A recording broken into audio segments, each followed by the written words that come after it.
and myself to be here this afternoon on the Woodfield Road for this weekly part of the protest. The Grand Master and I are here to show solidarity and support the Grand Orange Lodge of Ireland for the Ligonale Lodges who have shamefully been denied their basic human rights for now approaching 1,000 days. We are constantly mindful of the long-standing and ongoing plight of our brethren in Drumcree, who due to similar intransigence have found themselves in a similar scenario since 1998. And brethren, can I say that every Sunday morning the brethren in Portadown walk from Drumcree Church down to the bridge. So their protest is going, brethren, 18 years, so that tells how long this fight may take. As the Grand Master said at this platform last year, why can the three lodges not complete their 12th parade in a safe and dignified manner? Along which is the main arterial route, the Crumlin Road to Ligonale. And indeed, today our Prime Minister is somewhere in County Antrim. I presume we're in County Antrim here, Brother George. Why doesn't he come to this part of County Antrim and stop in front of the shops and see the arterial route that 364 days of the year everybody can use, but yet on that one day the brethren cannot get home? Today as an institution we pose three questions.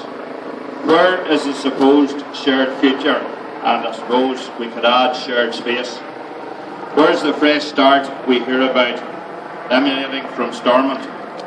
And what evidence is there of the so-called New York, Northern Ireland, a place for everyone, including the Northern Ireland, the loyal orders in Northern Ireland and throughout our jurisdictions? It's certainly not here in North Belfast, and this very protest is a public manifestation of the genuine concerns of the Orange fraternity as we seek to protect and preserve our proud culture, heritage and traditions.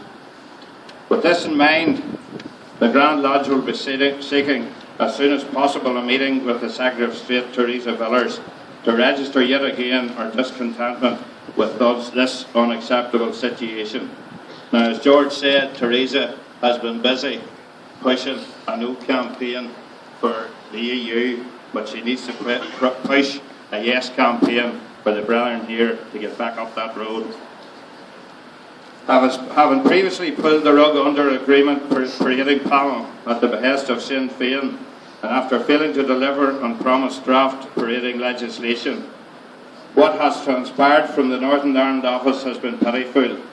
Not one piece of paper, nor one word, or even suggestion how we can move forward.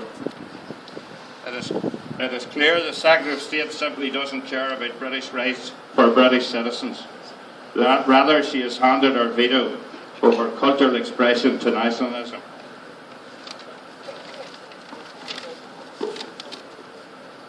The inspirited response of the Secretary of State to the intransigence of others over parades comes as our community continues to be traumatised by Republicans. The Grand Master and I, as George has said, have just come from the UDR2 Memorial Parade in the centre of Belfast. And can I agree with George, it was a massive turnout today in the centre of Belfast, as that now approaches almost 30 years from those two members of Her Majesty's forces were brutally murdered in that part. And indeed tomorrow Grand Lodge officers will be in the Memorial Hall in the city of Londonderry to once again unveil another memorial to those that paid the supreme sacrifice in protecting freedom in this province. Just this very week we hear of the comic book paid for by the Arts Council telling the story and trying to rewrite history on the Republican terrorist Bobby Sands. Shame on those who have authorised public money to be spent on a twisted and glorification of a Republican.